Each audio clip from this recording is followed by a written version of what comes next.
Yo, what up, everybody? It's your boy, the Solid Trent, aka Trent, and your girl Anya again. And I figured, um, since I did just post my Baldur's Gate, not Baldur's Gate, sorry, I was playing Baldur's Gate earlier, my Elden Ring supercut. I figure, I know it's 2 years late, far past the game's prime, and the DLC hype has kind of died down. But I thought, why not make a review? And so, just like my Sonic Frontiers review, as well as my Bomb Rush Cyberpunk review, it's all coming off the top of the dome. I'm doing this, you know, free form. I just hit record and I decided to start talking about my experience with Elden Ring. So, here we go. I started Elden Ring as a way to celebrate the fact that I have my live 2D model after about 2 years of waiting. And it was, at first, I can't lie to you, it was hard. All right, I had a difficult time. I was very annoyed. But one thing I can definitely say about it, I was addicted, as I could not keep most of the interesting parts of the game uh unexperienced for the stream, because by the time I did start streaming again, I was a limb gray for the first part of the stream. Second part of the stream, I was already deep into the academy. It's I just could not put this game down for quite some time, and I don't think that's a bad thing. I enjoyed my time with Elden Ring. I really, really did. Do I think some of my deaths were complete bull? Absolutely. Who doesn't? But I got so very invested in playing the game and building my character to the point where I did not care about spoilers. I don't. I genuinely, when it comes to games like this, I generally don't care. But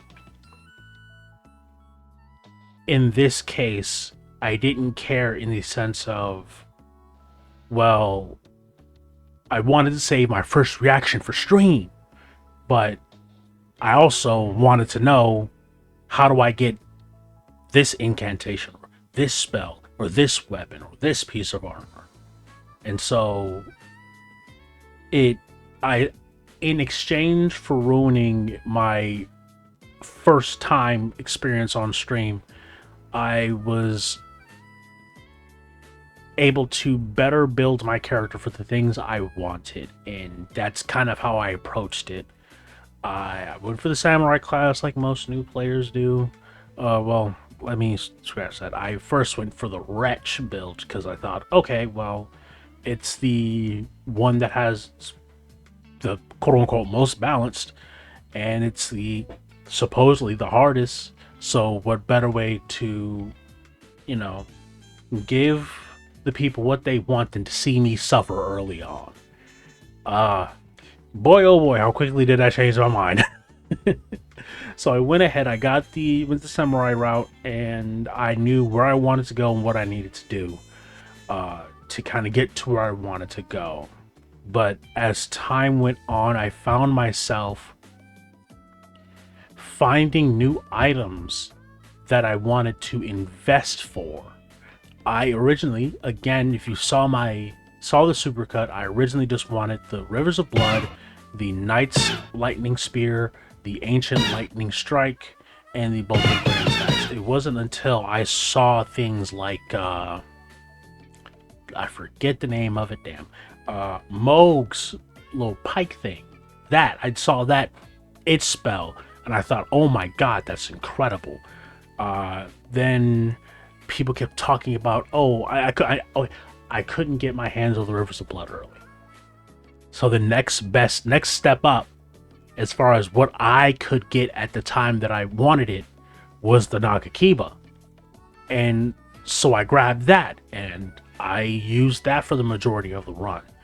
Um, there was the Dragon Communion's seal. I was told about it, but I was also told I'm too low level to go for it.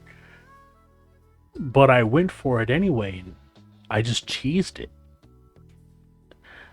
There's so many incantations I really didn't pay attention to, because I was only focused on the few incantations I wanted.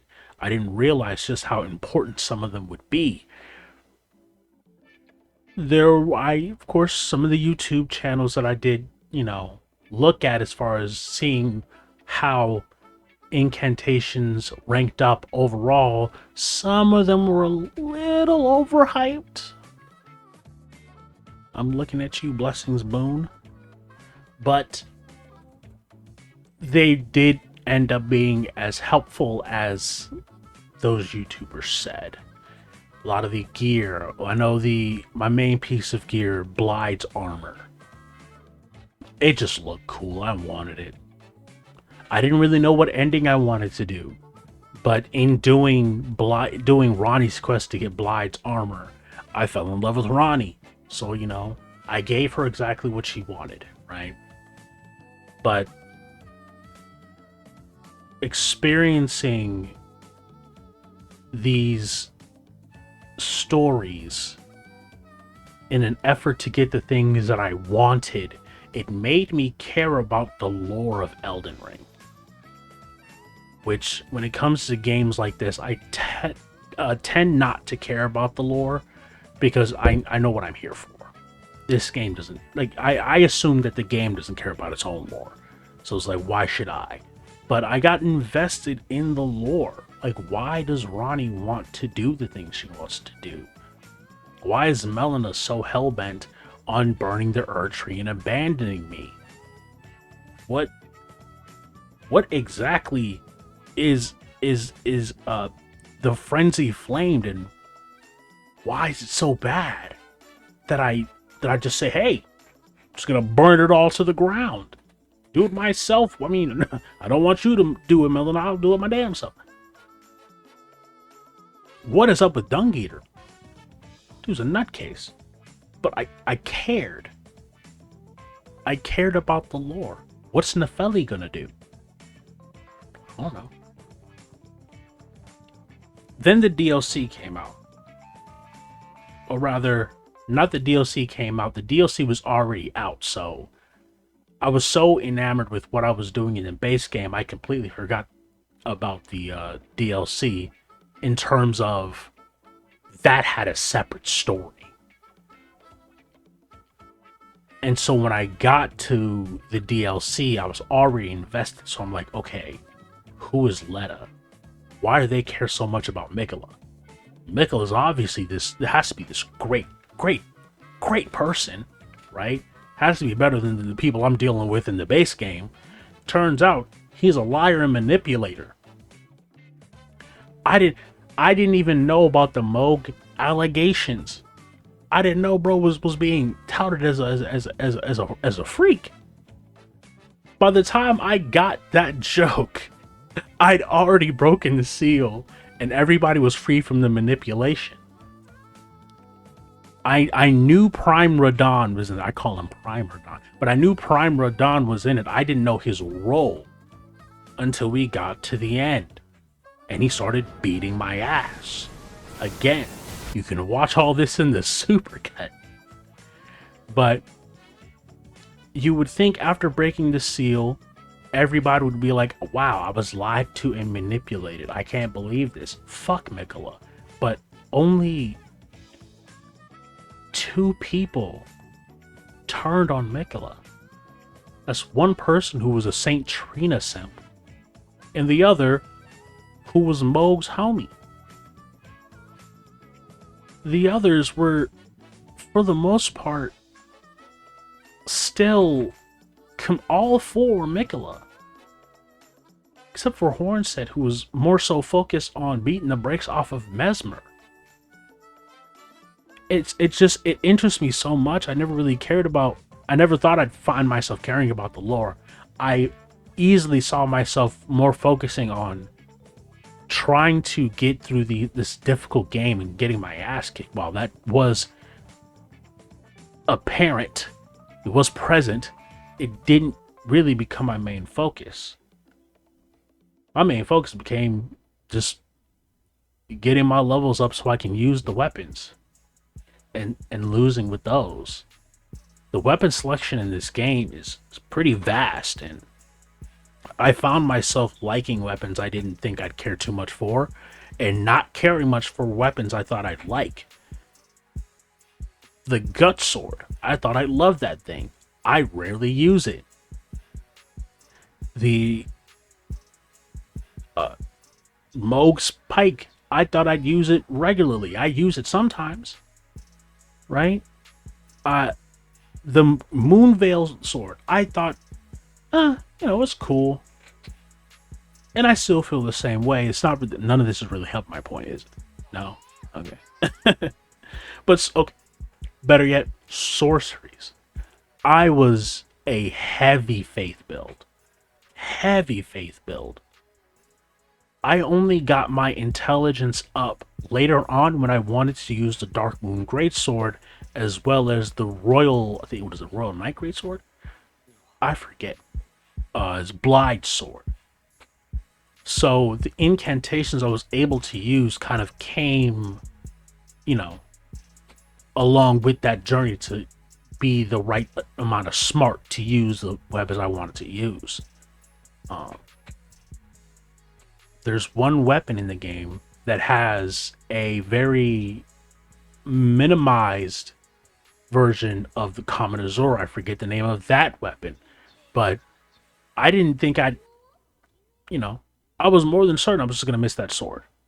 But when I picked it up and I started using it, I was kind of getting addicted to it. But because I had Renala's twin swords, I didn't really feel a need to use it. And Renala's twin swords, I remember people were saying they're not that great, but they were probably the most fun to use because they look, first of all, their skills look amazing. You think I'm gonna let Renala beat the dog shit out of me with those things and I'm not gonna want to use them? It was fantastic. And don't even get me started on the summons. Shout out Black Knight T, shout out Yolanda and Anna, shout out the summons. There ain't no shame in my game. I use summons. I'm a wuss. Why not allow these summons to take on the majority of the damage when they can tank it? While I sit back and try to find an angle where I can do some damage from a distance. I also realized that about myself. This game has me realizing a lot of things about my own gameplay style in a multitude of games. I am a wuss.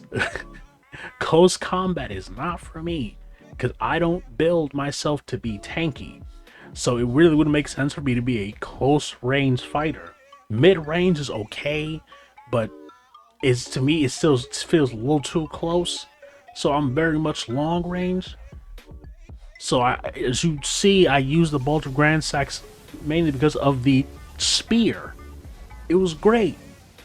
It dealt high damage from long range. And I realized I've been doing that in a lot of other games that I play.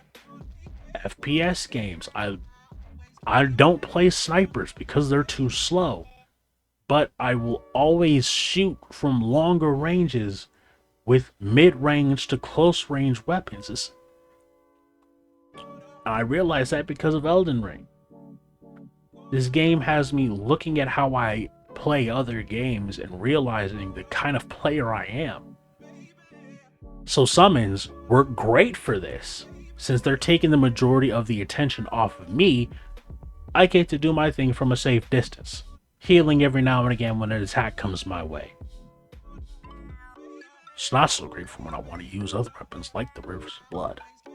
But I digress. I use summons because ain't no shame in my game. I realize I'm a big wuss when it comes to fighting. This game really changed how I look at other games, and I thoroughly enjoyed my time with it. I know I'm kind of like rambling. 14 minutes, Jesus Christ. But it is what it is. I can yap for a little minute about this game.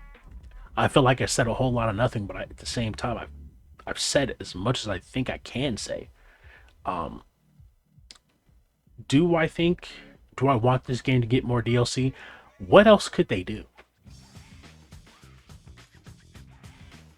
Honestly, I, I don't mean that as like a there's something else for them to do. I mean that genuinely. What else can they do? Like, I'm looking to you. I'm looking to the community. What else can Elden Ring do that would justify another expansion? Please let me know. I want to support more DLC. I'm trying to put more money in their pocket. What more could they possibly do? I would have loved to see something post game. Or I would have enjoyed the probability of, if you finished the game before you started the DLC, you becoming an Elden Lord in whichever manner you decided to do it. You went the Frenzy Frame route, you went the Dung Eater route, you went the Death route, you went the Ronnie route, you went the basic route, whichever route you chose, that would have an effect on how the story of the DLC played out. For instance, right, I saw a photo, and if I can find it, I'll put it in the video. But I saw a photo of a piece of art that somebody made that essentially showed how we saw Radon and Mikola, and how Radon and Mikola saw us, which was it was the same theme, but with Ronnie sitting on our backs. I would have loved for that to have been the case. For Ronnie to see Radon, to see Mikola, and help us in the fight, enhance us in the fight. That would have been cool, right? That would have been slick. So, if there's a way for post game DLC to be made to where it's like, okay, you're on a new game plus run. We're going to, if you did a new game plus, you have to finish the game again to start DLC. If you haven't started a new game plus, you can just immediately start. Then I would love to see it. If you guys have any theories as to what the story could be and how it could blend into the environment of what Elden Ring would be with proper post game, then by all means I'm willing to listen. And I'm willing to support it if you guys can make it make sense. But what else could they do? I don't think there's much left for them to do. I think this would be the time for them to move on. It's like, well, we did it. The Tarnished became Elden Lord in whichever way they did it. Or they made Ronnie Elden Lord and they became her consort. Well, I guess technically you would make Ronnie a god and you'd still be Elden Lord, but you would be her consort. Either way, you went that route. Or even introduce another route that could be a great jump point for the DLC, where somehow, some way, you bring Marika back into the fold. She is a god, she is a god, so becoming her consort would be crazy. Whichever route you decide to take there, I like I said, if you can make it make sense, I'm all for it. I really feel like I said a whole lot of nothing, but at the same time, I feel satisfied with everything I have said. So to kind of sum everything up, I really enjoyed my time with this game. I think it's definitely up there, one of the best games I've played. It was my first Souls-like game. It was my first Souls game, to be completely honest. And the difficulty did frustrate me, but it didn't kill my enjoyment. If anything, it enhanced it. And the fact that I was so hooked on this game, despite it being my first, and despite it kicking my ass, I feel like is a testament to just how good this game really was. Do I think it should have won Game of the Year last year over God of War? No, but that's God of War bias talking. If God of War wasn't up there nominated, I'd be more than happy that this game won. But for now, I'm okay with God of War losing to this game now because I've had a chance to finally experience it. And so I don't think I ever had a little rating system for these. I'd give I'd give Elden Ring a 4 to 5. A 9 out of 10. A 90 out of 100. I don't know. But I'd give it a pretty high score. If I did have a ranking system, hopefully it aligns. If not, it is what it is. So yeah, like I said, fully off the top, just thinking as I go. For a better representation of what I was saying, you can, and this is a really big ask, you don't have to, you can skim through the supercut to see how I felt about the game. But other than that, this is my rawest form of expressing my feelings about the topics that I want to talk about. So it's as much of a ramble as it is. I hope you can understand that what I'm telling you is how I'm really feeling. So yeah, that is it for this video. Like I said, Elden Ring, 4 to 5, 9 out of 10, 90 out of 100. I would definitely recommend this. I would shove it down people's throats if I could. That being said, hope you enjoyed this little shitty fucking rambling mess of a review of Elden Ring 2 years late, but I feel like the DLC kind of gives me a bit of leniency as far as timing goes. If you like this, please subscribe, give it a like. I have other reviews, like I said. I hope to continue to do more reviews. As a matter of fact, I might just go ahead and do another one right after this, because a big gaming event just happened. A big in-game event just happened not too long ago, which essentially spells the end for the game's support. But that's for another video. Anyway, as I was saying, it's been your boy Desolate, aka Training Your Girl Audio, and I will see you guys in the next video. Thank you all for watching. Peace.